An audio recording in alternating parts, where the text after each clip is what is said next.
about some fresh wild Minnesota trout for dinner?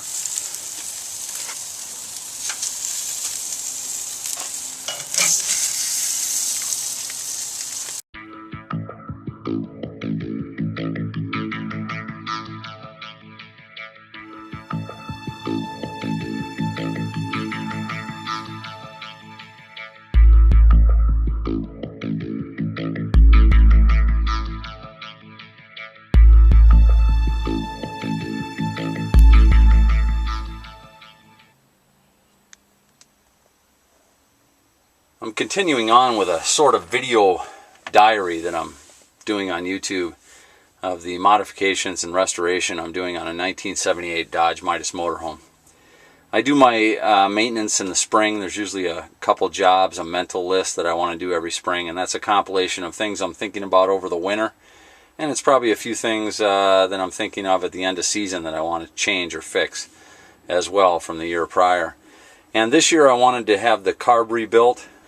I had the choice of buying a carburetor. You know, you can buy carburetors for this right on eBay for a couple $100, but I knew a guy locally here that's still into old school racing, and I had him rework the carburetor, rebuild it for me for $230, I think it cost me.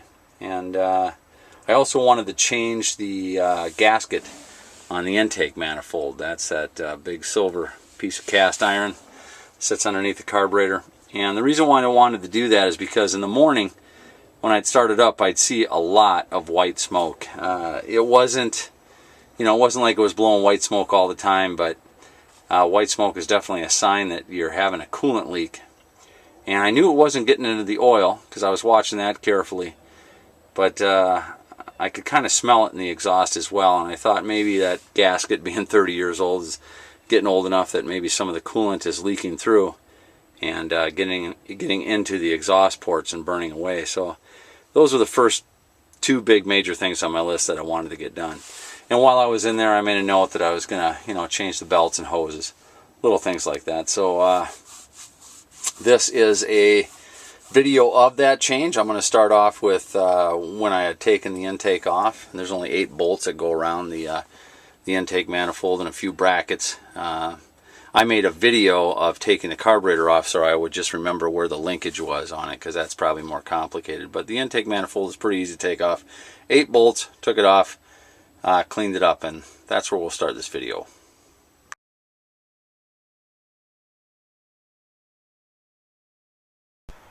Alright, I'm just doing a little video diary of the hookup of the carburetor I'm about to take off. So I've got the first piece I need to take off. Looks like it goes back to the tranny. I'm going to take this off at the pump. I'm going to take this off over here. And then this one I'm going to take off here on this thing. So that should be pretty easy. Nothing. And this is a gas line. I'm going to disconnect this. This all looks pretty easy. It'd be nice to have the video though. This goes down here, this goes over here. And then you got this goofy one. It's all the way from back here. And the intake, cleaned it up, dried it off. I put a new thermostat in here with a new gasket, and I found some high heat silver outdoor grill paint. And I'm going to paint this glossy silver. Snazz it up. Ooh, sparkly. Cleaning up the surface on the engine for the intake manifold is no easy task. When you got 30 years of that gasket sitting on there, it's as hard as a rock. So I'll use a razor blade scraper like this to get most of it off. I'll use heat. You got to be careful with that, obviously, but I'll use a little propane tank, and I'll even sand it off with these abrasive sanders, just using a drill or my air sander. I had to use flame. I had to sand it off, scrape it off. I mean, this isn't something you're going to approach and do in an hour with a razor blade. It takes a while and it's tedious. But again, as long as you're not in a hurry, this isn't a bad job. The most prone areas for the intake manifold, usually, in most cases, to leak is on the ends. And some people even say the gaskets themselves, especially the rubber ones, they're junk. And I do agree with them. These corks are pretty good though. They'll smash down and fit into the area as well, but I still use, always, I will use gasket material when I'm laying these down. And these especially move when you're putting the intake manifold on, so it's really nice to have something to stick them down. I do know that some of the gasket kits come with an adhesive that you can stick them on, but what happens is that adhesive burns away and then makes a clear leak for the oil to go through. So I really don't like the adhesive ones at all. Some guys just throw the gaskets away and lay a big bead of silicone material there, and I think that'll work too. But in this case, I use a little silicone, light, and the gasket, and because I have a metal gasket, I'm going to use RTV silicone on that as well.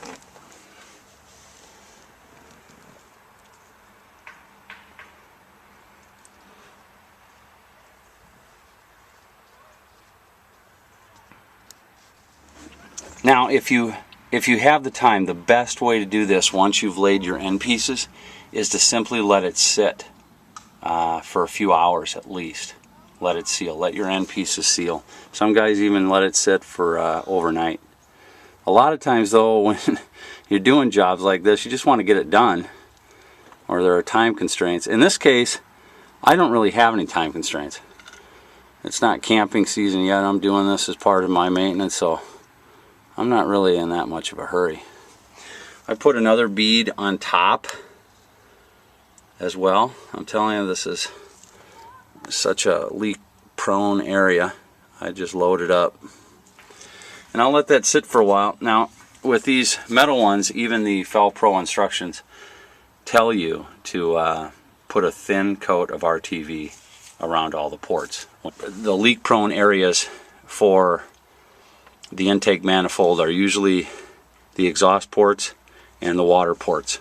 So I put extra goop around there, and actually that's where all the goop was from the factory 30 years ago.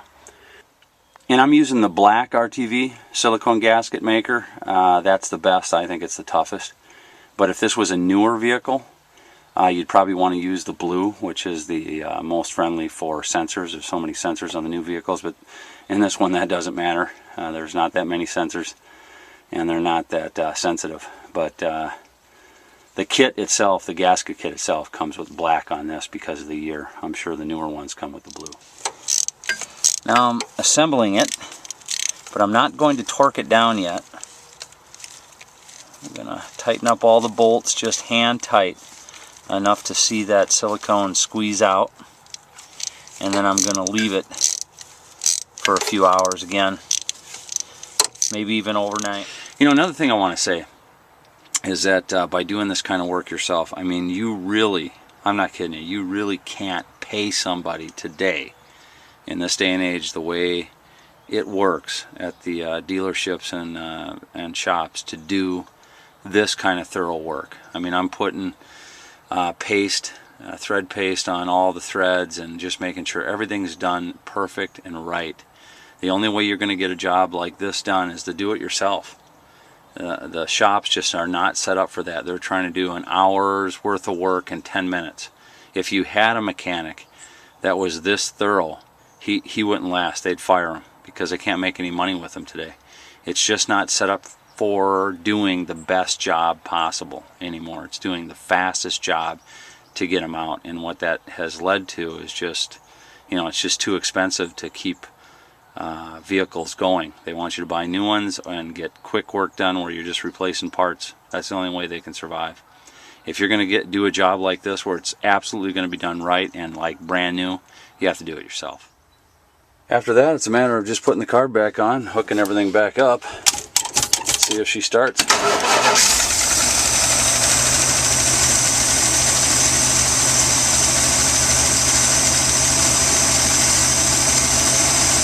Pretty nice. Another thing I wanted to get done this spring was changing all the belts and hoses. I call projects like this peace of mind projects. And it's not broke, but it's just worth the money and the time to get this done, so I don't have to worry about it. And in this case, it really paid off, I think. When I was changing the lower radiator hose, there was a piece of the spring inside that came off. And I don't know if that would have stopped my pump, but it definitely wouldn't have been good. And you know, why sacrifice a trip or even a day of your trip, you know, for a $13 part? It seems well worthwhile just to kind of get this stuff done. In this case, I could tell just by touching them. You know, they're getting kind of soft. There's no integrity to them, and they're getting really swollen around the points where they connect.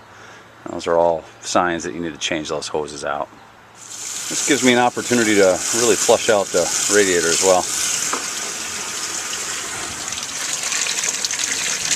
One of the easiest ways to check for a coolant leak internally in your engine, let's say one of your heads is cracked or a gasket's gone, is to start it up cold and then squeeze the radiator hose. And if you can squeeze the radiator hose, there's no pressure in there. It hasn't got hot enough to circle or cycle through yet. That means the engine, the pressure of the engine, the exhaust, isn't blowing into your radiator. That's one of the ways you can check for an internal coolant leak, or just a head cracking. Another way to check for internal coolant leaks: bubbles. Bubbles in your reservoir. Again, that would be exhaust gases leaking back in the wrong way. Of course, checking your oil for coolant is obvious.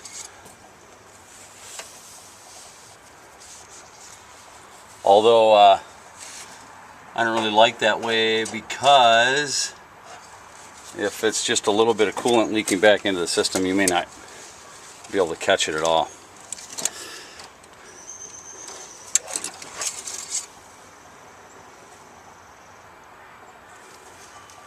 This actually looks pretty darn good. Look how clean that oil looks.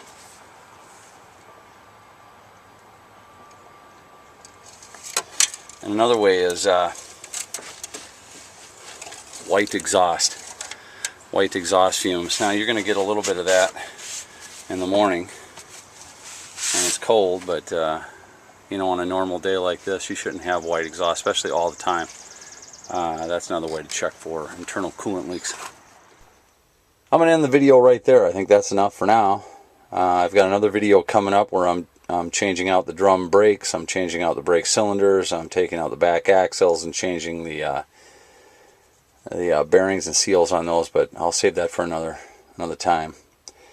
For anybody watching this, there's probably only 10% of the population that can even do this kind of work anymore on these old RVs, but it's well worth it. I've owned this long enough now to have an opinion about it, and the best way that I could describe this is this, by far, is the most amount of fun that I've had for the least amount of money spent.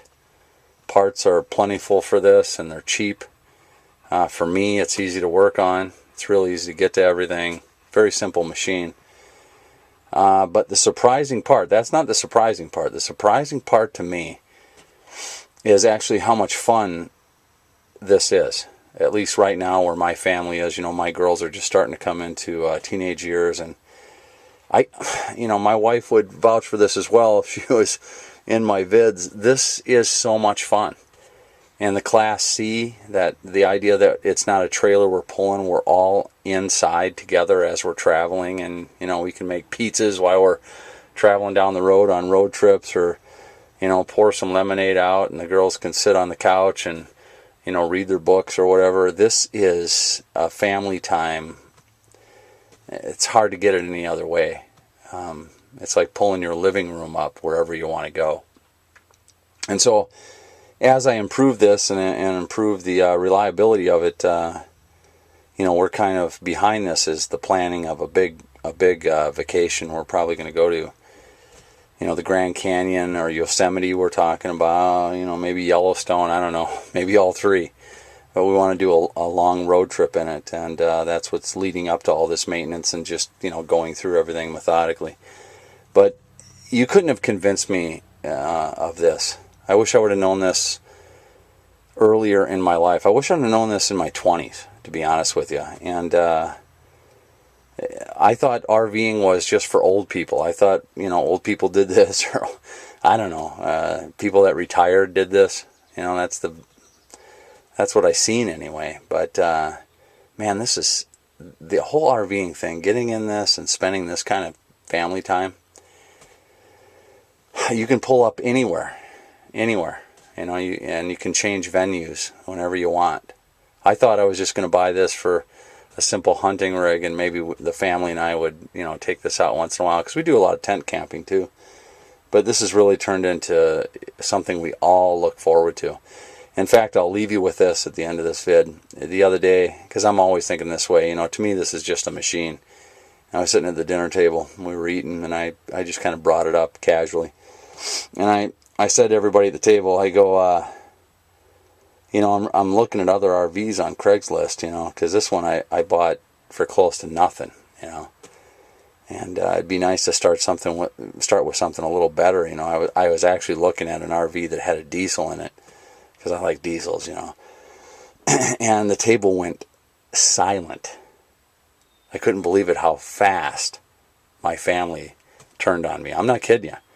I kind of looked up. I was surprised. Even my kids, they were like totally against me getting rid of this RV. And I went into it, don't get attached to machines. They're going to let you down no matter what. It's just a machine. But they have so many memories invested in this already in just a short time that they don't want to get anything else. They're not interested in that at all. So Dad's kind of stuck with, I'm on this path where I'm just going to restore this and fix it up so we can take it on more trips. But the idea behind that, really, guys, is that this is some good times to spend with your family. We really enjoy it. And the kids are hooked on it already. In fact, they're like invested in this old RV already. They don't want me to get rid of it. They want me to fix it up because this is the one they want to be in. It was kind of funny. Everybody turned on me at the table immediately. There was no way, And I'm really interested in oh man, that'd be cool to have an RV with a diesel in it, They're just not interested. So I'm going to be working on this Dodge 360 for a while. I'll continue these videos of restoring it. And, I'm still hoping someday I can slip in a diesel. The one I was looking at was actually an 80s model, a Chevy, that had a 6.2 liter diesel in it. Man, then I already had dreams of wow, I could order a Hummer offline and transplant that into it. And I had all these ideas, but that was shot to hell immediately. Anyway, I'll keep these vids up as I keep doing it, but it sure is. It's easy work. It's kind of it's good therapy for me, and parts are so easy to get. Rock Auto makes it so easy. Just to get online, you can kind of cruise through the parts you need and order them all at once. So I'll see you in the next vid. I'm going to be doing the axle and brakes on that one. Adios.